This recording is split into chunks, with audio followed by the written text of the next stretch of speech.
Bueno, hola, ¿cómo les va? Les habla Martín, el profe de biología, ¿verdad?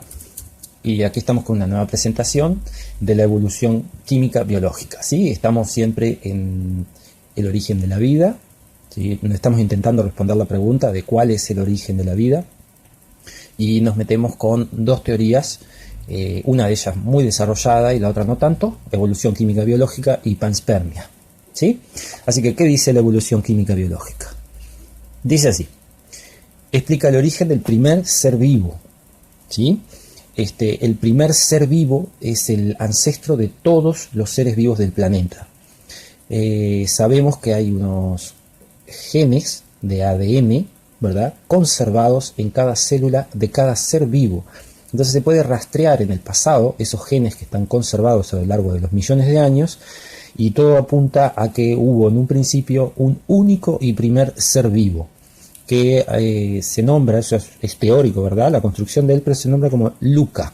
Es una sigla, ¿no?, que después un poquito más adelante vamos a ver mejor. Pero ahora, en la evolución química biológica, lo que se intenta explicar es el origen del primer ser vivo. Y la hipótesis la formularon dos investigadores, Oparin y Haldane, en 1924. Oparin era ruso y Haldane era inglés. Ambos llegaron a las mismas conclusiones a pesar de que no se conocían. Y llegaron a hacer su hipótesis, a construirla, diciendo que en las condiciones de la Tierra primitiva, las sustancias químicas evolucionaron a seres biológicos, ¿sí? Entonces, hay que conocer primero cuáles eran las condiciones de la Tierra primitiva. En un principio, les pongo la computadora acá en el medio, en un principio tenemos un planeta que está siendo bombardeado por meteoritos. La Luna, que es esta que se ve por aquí, ¿verdad?, es enorme, además está media fundida, porque todavía había suficiente calor en la corteza como para mantener la roca derretida. Tenía un permanente bombardero de meteoritos. Esos meteoritos aparentemente trajeron el agua al planeta, ¿sí? Ni hablar que había también volcanes. La atmósfera era una atmósfera sin oxígeno, pues el oxígeno lo producen las plantas. La temperatura terrestre era muy alta, ¿sí? El agua prácticamente estaba vaporizada en un inicio. Y bueno, otra imagen también del bombardeo, disculpen, de meteoritos. Este es nuestro planeta, bastante interesante, ¿no? Y parece que en ese origen, en ese inicio de nuestro planeta, que fue hace unos 4.500 millones de años, comenzó a enfriarse a lo largo de los millones de años hasta más o menos los 3.600 millones de años, y tenemos un planeta Tierra más o menos con esta configuración. Espero les guste mi dibujito. Bueno, muy bien. Por acá arriba tenemos el Sol, ¿sí? El Sol, además de los rayos normales que conocemos, los que producen la luz y rayos infrarrojos, también tiene otro tipo de rayos que se conocen como rayos ultravioletas. Nosotros lo conocemos bastante por el tema de la radiación, acá en el sur por el agujero de ozono. En ese entonces no había ozono porque no había oxígeno, así que los rayos ultravioletas, que son de altísima energía, golpeaban la superficie terrestre. También tenemos rayos comunes, porque hace más o menos 3.600 millones de años el agua había logrado condensarse en océanos. Esos océanos se evaporaban, producían nubes, y las nubes en sus choques continuos producían rayos. Los mismos rayos que hoy conocemos, rayos eléctricos, ¿verdad?, que descargaban sobre la superficie terrestre. A su vez también teníamos volcanes. Estos volcanes, además de elevar la temperatura de la superficie, también eliminaban un montón de gases, que están representados acá, y otros minerales que conocemos como ceniza volcánica hoy por hoy.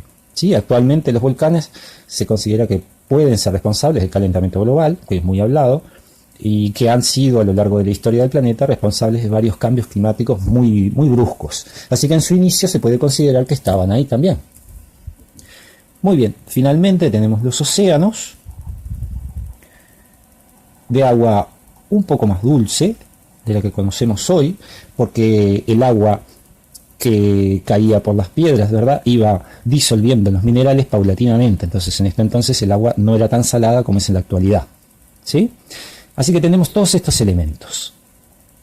Esto fue lo que dijo Oparin y Haldane, que en las condiciones de esta Tierra primitiva, ¿verdad?, sin oxígeno, llena de nubes, rayos ultravioletas, volcanes y océanos, sin plantas, sin ningún ser vivo, en estas condiciones pueden haber evolucionado las sustancias químicas a seres biológicos. ¿Sí? Esto fue hace más o menos unos 3.600 millones de años antes del presente, AP. Muy bien, elaboraron esta teoría en forma teórica, pero dos investigadores, también ingleses, que se conocían como Miller y Urey, en 1953 diseñaron un experimento para probar la teoría de la evolución química biológica. ¿Y qué fue lo que hicieron ellos? Bastante simple. Diseñaron una máquina, que aquí se ve un esquema de esa máquina, ¿sí? Estos son probetas de vidrio conectados con tubos de vidrio, acá hay otra probeta, y en un circuito completamente cerrado, totalmente aislado del exterior, y en cada una de estas probetas y en los tubos representaron un ambiente o una condición de esa tierra primitiva. Muy bien, entonces ellos dijeron, vamos a empezar por acá, le pusieron un mechero, ni hablar que es el fuego, pero ellos dijeron que ese fuego que ellos representaban con un mechero eran los volcanes en la tierra primitiva. Bien, dentro de la primera probeta, la que está más abajo, pusieron agua líquida, agua en el estado líquido, y dijeron que esta probeta junto con este tubo que también está lleno de agua representaba a los océanos. Muy bien, esta agua calentada con el fuego se evapora y va subiendo por este tubo de vidrio, ¿verdad? Bueno, hacia el codo acá, y dijeron que esta vaporización del agua, o el vapor de agua, representaba a las nubes. Bien, esa agua vaporizada llega a una probeta, ¿no? En donde ellos previamente habían introducido una serie de gases, ¿sí? Gases que solamente estaban presentes en lo que se cree era la Tierra primitiva. El metano, el gas amoníaco, fósforo o fosfato, agua, ¿sí? En forma de vapor, y dióxido de carbono, lo mismo que exhalamos nosotros en la respiración. Entonces ellos dijeron que todos estos gases eran una representación de la atmósfera primitiva.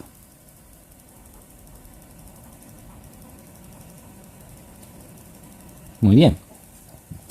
Finalmente no, continuamos por aquí, pero de este lado. Vieron que acá, bueno, yo me hice un dibujito con una batería que está conectada a dos electrodos. Estos son varillas de acero o pueden ser de cobre, y en el medio está pasando una chispa eléctrica permanentemente entre un electrodo y otro, ¿sí? Eso que es electricidad, ellos dijeron que en la Tierra primitiva representaba a los rayos. Y también representaba a los rayos ultravioletas que vienen del Sol. Todos los que alguna vez han soldado con una soldadora normal de arco voltaico saben que se tienen que cuidar los ojos, porque si no los ojos se queman justamente por la luz ultravioleta que sale de la chispa de la soldadura, ¿sí? Los rayos ultravioletas son de alta energía, eso quiere decir que, bueno, dañan o cambian los tejidos biológicos. Muy bien, entonces estábamos por acá. Estos vapores de gases, ¿sí? Están siendo continuamente electrificados acá, y algunos de ellos logran seguir su camino, y la máquina de Miller y Urey lo hacían pasar por esto que es una espiral llena de agua fría. Entonces lo que hace esta espiral, que está por fuera del tubo, ¿no? Nunca toca el interior de la máquina, es enfriar el vapor de agua condensándolo en gotitas de agua que terminan en el océano. Entonces ese aparato que se conoce como condensador, Miller y Urey dijeron que representaba la lluvia en las condiciones de la atmósfera de la Tierra primitiva. Bien, así que tenemos todos los elementos necesarios de una Tierra primitiva. Estos investigadores, Miller y Urey, lo dejaron funcionando en su primera experiencia, segunda experiencia, alrededor de unos 10 días. Y obtuvieron de acá, bueno, esta es una canillita, ¿sí? Se saca líquido de la máquina, o sea, una muestra de este líquido, y ellos previamente habían observado que el agua, que estaba transparente al principio, empezó a quedar de un color caramelo, siempre como más oscuro, como si se ensuciara de algo, ¿verdad? Tomaron esta muestra del experimento, ¿sí? y la analizaron.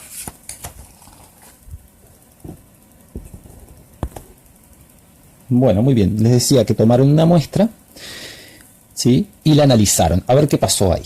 Yo acá puse un resumen de los resultados del experimento de Miller y Urey, ¿verdad?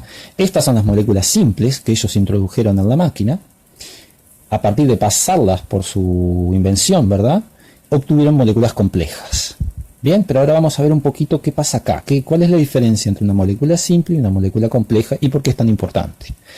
Acá yo les puse H2O, que es el agua, que es la más conocida, NH3, se conoce como amoníaco, CH4, metano, P, fósforo, H2, hidrógeno, CO2, dióxido de carbono. ¿Sí? Lo desglosamos un poquito. Ahora, estas fórmulas químicas que aparecen acá arriba no nos aportan demasiada información a nosotros en este momento. Es mejor utilizar este tipo de chichecitos que tenemos en los liceos, que son modelos atómicos, ¿sí? En este caso, son pelotitas, ¿verdad?, de plástico, que se unen, tienen un clip para unirse, y representan a una molécula de hidrógeno, otra molécula de hidrógeno, H2, y un oxígeno. ¿Sí? El oxígeno, como ven, que está representado por esta pelota roja con dos encastres, solamente tiene dos posibilidades de enlace. Enlace quiere decir que puede unirse un oxígeno a un hidrógeno por un lado y otro hidrógeno por el otro. Entonces, este tipo de modelo lo que nos deja ver es cómo son en la realidad. ¿Sí? Los átomos tienen formas esféricas, ¿verdad?, y tienen la capacidad de aparearse con otros átomos al compartir electrones. Entonces la molécula de agua tiene esta forma, ¿sí? Es una molécula simple. ¿Por qué es molécula? Porque es más de un átomo, ¿sí? Bueno, aquí tenemos otra de agua. Amoníaco. Amoníaco es nitrógeno en azul con 3 hidrógenos. Bien. Metano, un átomo de carbón en negro, carbono, con 4 hidrógenos, 3 de un lado y 4. ¿Sí? Tenemos ahí.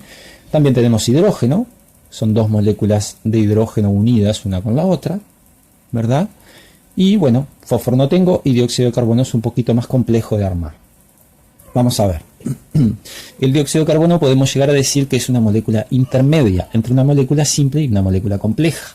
Vamos a ver cómo lo hacemos funcionar. Esto que está acá es un átomo de carbono con las 4 posibilidades de enlazarse que tiene con átomos de oxígeno. Entonces el dióxido de carbono se forma en una disolución acuosa, ¿sí?, que al pasar de la electricidad al agua, todos sabemos que puede liberar sus átomos de oxígeno de sus átomos de hidrógeno y se puede llegar a unir, ¿verdad? ¿Qué pasó acá? Se unió con un doble enlace. El carbono tiene 2 enlaces para unirse al oxígeno de un lado, y aquí desarmo mi otra molécula de agua, le saco los hidrógenos, para poder unirlo con los otros 2 enlaces. Entonces aquí lo que tengo es una molécula de dióxido de carbono, ¿sí? CO2, C1, y oxígeno, 2 oxígenos. De ahí viene el nombre de la nomenclatura, ¿verdad?, del dióxido de carbono. Bien, esto es una molécula intermedia. Entonces, si esto es una molécula simple, calculan lo que va a ser las moléculas complejas. Las moléculas complejas, además, tienden a ser características de los seres vivos. Entonces, vamos a ver qué le sucedió a Miller y Urey.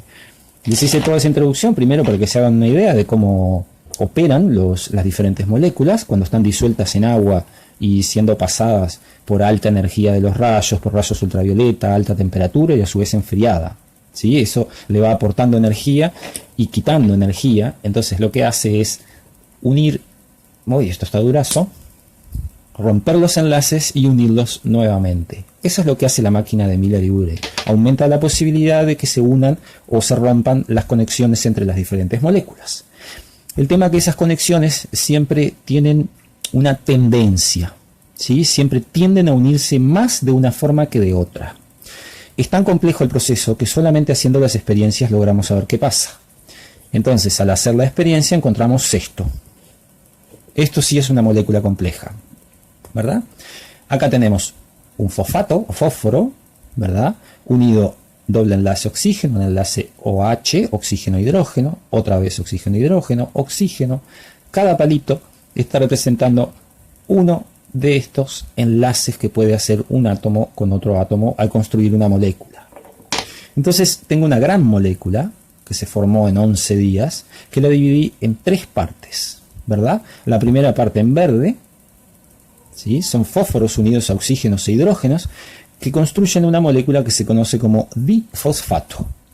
Esta molécula se encuentra actualmente en todas las células porque es una molécula energética. Bien, las células, imagínense que las células para obtener energía utilizan una pila, una batería. Bueno, la batería de las células es el difosfato que se transforma en trifosfato. Se lo conoce como ATP o ADP, ¿sí? Por las siglas, el nombre es peor, es adenosin trifosfato y adenosin difosfato. El nombre de una molécula es cuando está cargada, que es cuando tiene 3 fosfatos, que puede aportar energía, como una batería cargada, y cuando tiene solamente 2 es que ya se descargó, ya fue utilizada la energía. Les repito, todas nuestras células utilizan ATP y ADP, que es el difosfato, como una forma de tener energía guardada para utilizarse para todos sus procesos metabólicos. Así que esta molécula que encontraron Miller y Urey en la muestra de su máquina es una molécula que actualmente tenemos en todas las células. Finalmente, esta molécula también es parte del esqueleto que forma el ADN y el ARN, el código genético o la información genética, ¿sí? O sea, es muy importante. Por otro lado, encontraron otra molécula que está aquí en rojo, que es bastante conocida, se conoce como ribosa, ¿sí? Que es de una familia de moléculas que están en los seres vivos, que la familia se conoce como glúcidos, y en este caso la ribosa es un glúcido que puede aportar energía, ¿verdad? Pero los glúcidos, disculpen, son los azúcares, ¿no? Los carbohidratos. Entonces, esto nos puede aportar energía a nosotros, a nuestro metabolismo, pero mayormente son utilizadas como componentes del ARN, ¿sí? Otra vez, información genética. El ARN, sus siglas quieren decir ácido ribonucleico. El ribo viene de la ribosa, ¿sí?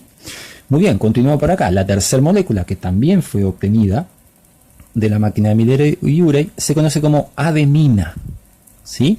Adenina es una base del código genético, ¿sí? Es una letra del código genético. Nuestro código genético utiliza 5 letras: adenina, timina, guanina, citosina y en el caso del ARN, uracilo, ¿sí? Las diferencias entre una letra de código, o sea, entre la adenina y la timina, son relativamente pocas. Es sacar este nitrógeno, por ejemplo, o eliminar este hexágono para que quede el otro nada más, ¿sí? Y ahí tenemos las diferentes letras de la información genética. La información genética, ¿verdad?, es lo que determina todo lo que puede hacer una célula. Todo lo que puede hacer. Muy bien, estos compuestos Miller y Urey no los encontraron solamente libres, sino que también los encontraron unidos. Estos 3 compuestos son capaces de unirse, a su vez, con esas líneas punteadas que puse en negro, para construir una tercera molécula, que son las 3 juntas, las 3 moléculas juntas, forman un nucleótido. Bien, con los cuales podemos construir ARN funcional. Bien, este es un pedazo de ARN, este es un pedacito de ARN y este también. Si los unimos, construimos el primer ladrillo para la información genética.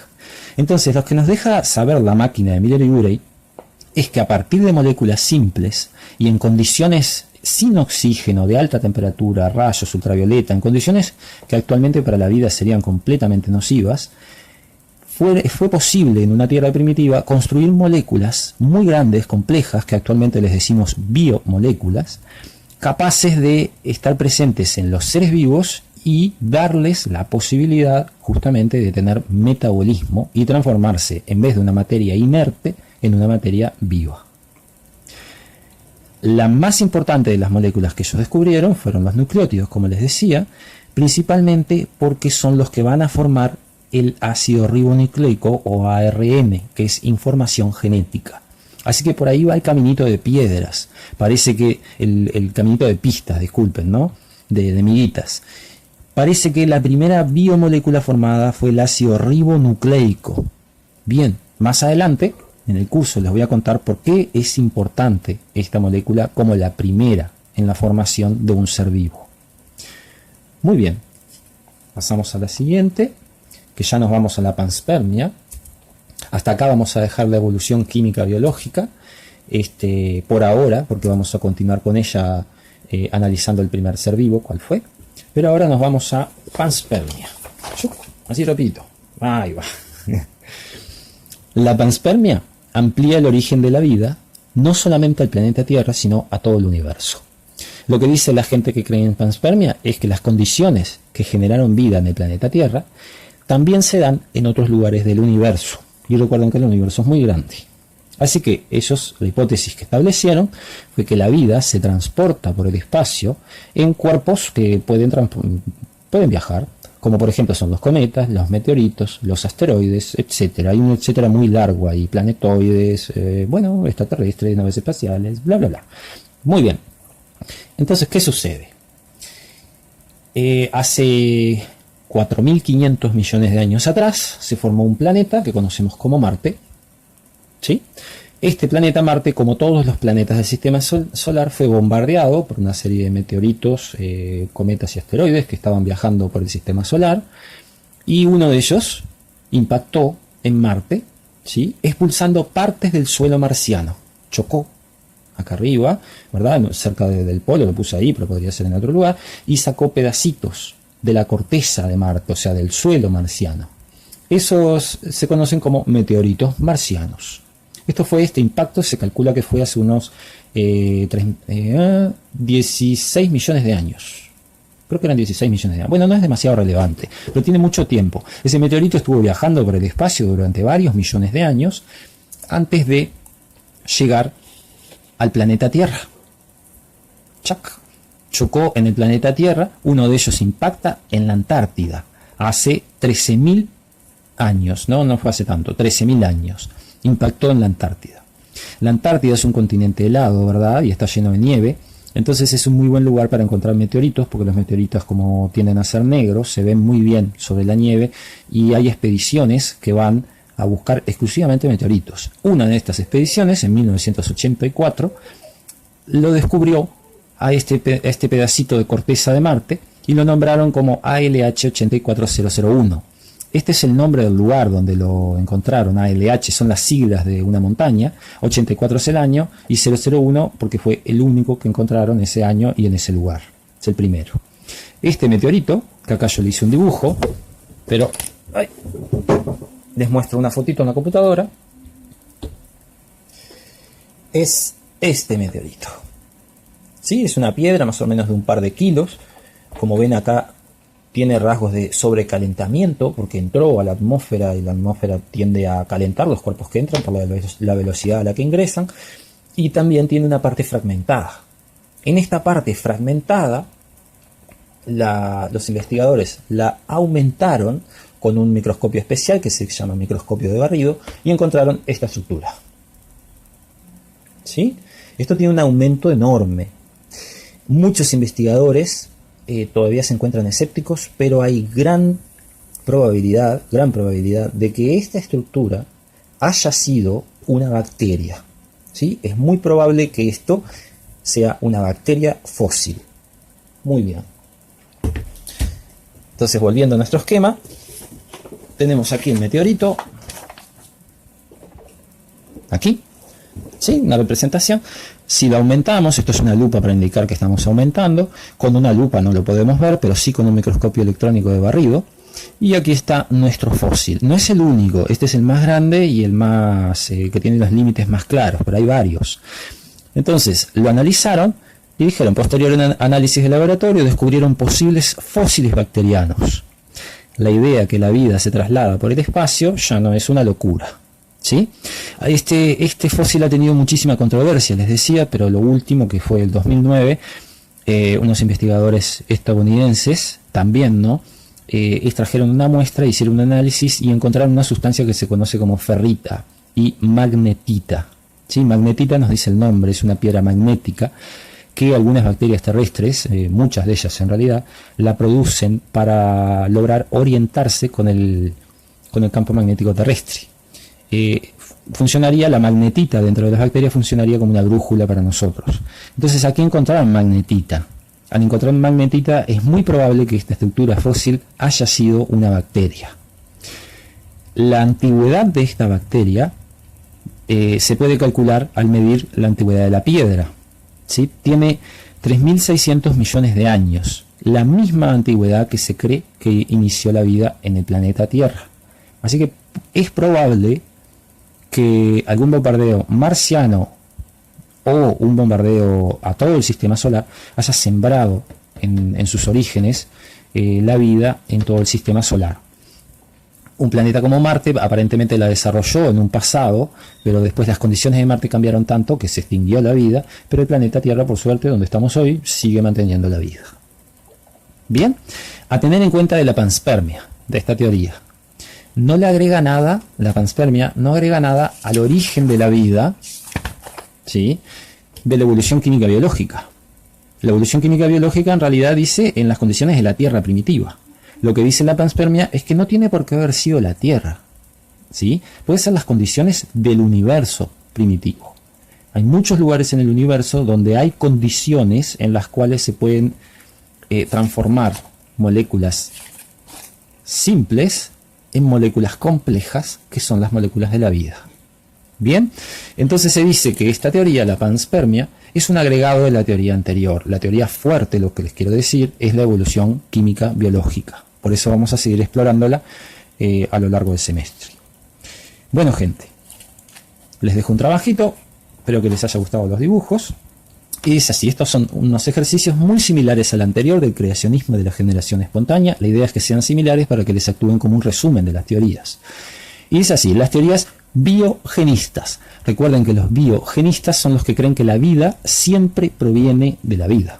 Bien, entonces tenemos de la evolución química biológica. Yo les pregunto, ¿cómo se originó la vida según la evolución química biológica? Y que describan el experimento de Miller y Urey. Pueden describirlo con un texto, ¿verdad? O simplemente hacer un dibujito más esquemático que el que tenemos ahí y describir qué pasa en cada uno de ellos. Después, para terminar, tenemos la panspermia, que también les pregunto lo mismo. Es cómo se originó la vida según la panspermia. Bien, y ojo ahí, porque es cómo se originó la vida, no cómo viaja la vida. La panspermia dice cómo viaja la vida. Entonces, ¿cómo creen ellos que se originó la vida? Es como una pregunta dentro de una pregunta. Y finalmente, la investigación, una pequeña investigación. Hay otro meteorito bastante conocido, que no es el ALH 0084. El meteorito se llama Murchison. Yo les voy a pedir que ustedes investiguen qué pasa con este meteorito, por qué es importante para la panspermia. Lo van a encontrar muy fácilmente porque es un meteorito bastante conocido que cayó en Australia y tiene evidencia de sustancias químicas que son correspondientes con seres vivos, ¿verdad? Pero también es muy antiguo. Muy bien, ¿qué más decirles? Ni hablar que para presentar la clase, ¿verdad? Ustedes tienen que resolver estos ejercicios, ponerlos, pero también pasar esta clase, ¿sí? Esta es una clase que yo quiero que ustedes la tengan en su cuaderno. Entonces ustedes pásenla al cuaderno. No tienen por qué hacerlo así tan vistoso, digamos, porque es mi idea para que sea un poco más entretenido, ustedes que están de ese lado, para que tengan algo bonito que ver o que comentar. Pero como vean, o sea, obviamente se va a valorizar la prolijidad, pero que esté prolijo no quiere decir que esté todo pintorrajeado como está aquí, ¿sí?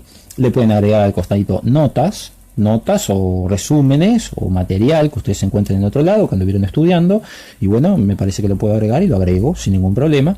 Pero la idea es que ustedes trasladen esta clase a su cuaderno con todos sus elementos, ¿verdad? Después que terminan de hacer eso, le sacan una foto a todas las clases y también a la resolución de sus ejercicios y me mandan esas fotos. Yo a partir de esas fotos los corrijo y les hago una devolución. Bueno, espero que esté claro. Costó un campeonato hacer esto porque los medios tecnológicos todos quieren fallar juntos, así que nos arreglamos con Silva Penes. Les mando un abrazo grande, espero que anden todos bien y vamos que vamos.